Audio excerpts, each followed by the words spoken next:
मैं राजूदान चारण, उपनाम राजेश विद्रोही, राजस्थानी काव्यधारा में आपका हार्दिक स्वागत करता हूँ।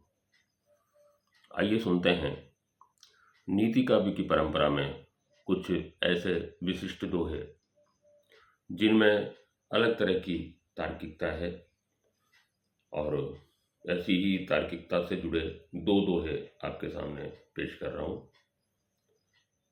असली कमसल आंतरो सुरभ्यां सरपां जोज। असली कमसल आंतरो सुरभ्यां सरपां जोज। खड़ खाया पय देत है पय पाया विष होय।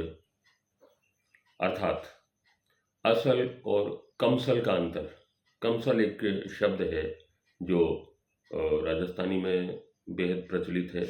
ये दरअसल उर्दू का लफ्ज़ है कम असल, और कम असल का ये रूपांतरण है, अपभ्रंश है, और वो हो गया राजस्थानी में आकर कमसल। कमसल अर्थात जिसमें खानदानी चारित्रिक विशेषताओं की कमी हो, ऐसे लोग कमसल कहलाते हैं। तो असल का मतलब जो है वो खानदानी लोग, जिनमें अपनी वंशगत चारित्रिक श्रेष्ठताओं की कोई कमी नहीं हो। और कमसल या कमसल जो है इसके विपरीत। अब असली और कमसल का जो अंतर है वो गाय और सांप के जरिए समझा जा सकता है। कभी कहता है असली कमसल आंतरो सुरभ्यां सरपां जोय। कि खड़ खाया पय देत है पय पाया विष होय। अर्थात असल और कमसल का ये अंतर जो है वो गाय और सांप के उदाहरण से आप समझ सकते हैं, जिसमें गाय जहाँ घास खाकर भी दूध देती है, गाय घास खाकर भी दूध देती है, वहीं सांप जो है वो दूध पीकर भी जहर देता है। ये अंतर है, ये फर्क है असली और कमसल का। एक और दोहा लक्ष्मी को लेकर बहुत सारे रूपक जो है हमारे लोक साहित्य में प्रचलित है। इससे पहले ये बता दूं कि उल्लेखनीय है कि लक्ष्मी चूंकि समुद्र मंथन के दौरान निकले 14 रत्नों में से एक है। जब राक्षसों और देवताओं ने मिलकर के समुद्र मंथन किया तो उसमें कुल 14 रत्न निकले। उन 14 रत्नों में से एक लक्ष्मी भी थी, इसलिए कवियों ने इसे समुद्र की बेटी माना है, जो कि बेहद स्वाभाविक है।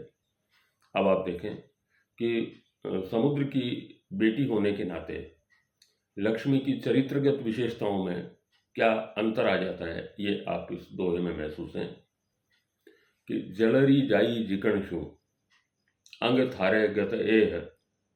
जलरी जाई जिकण शू अंग थारे गत एह। ऊंच मनाशु आंतरो नीच मनाशु नेह। ये लक्ष्मी का स्वभाव है। कवि कहता है कि लक्ष्मी चूंकि जल की पुत्री है, समुद्र से उत्पन्न हुई है, इसलिए ये ऊंचे मन वालों अर्थात उदार लोगों से दूरी रखती है, और नीचे मन वाले अर्थात निम्न स्तर की सोच वाले व्यक्ति, उनसे ये स्नेह रखती है। और इसका तर्क जो है, इसका जो कारण है वो क्या है? क्योंकि जल की तो मूल प्रवृत्ति ही नीचे की तरफ बहना है।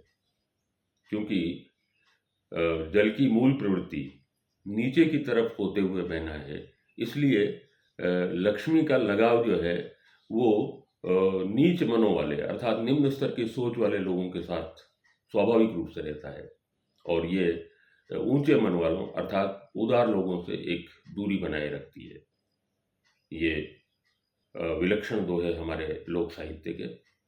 ऐसे ही कुछ दोहे लेकर फिर आपके साथ उपस्थित होऊंगा। बहरहाल, जय भारत, जय राजस्थान, जय राजस्थानी।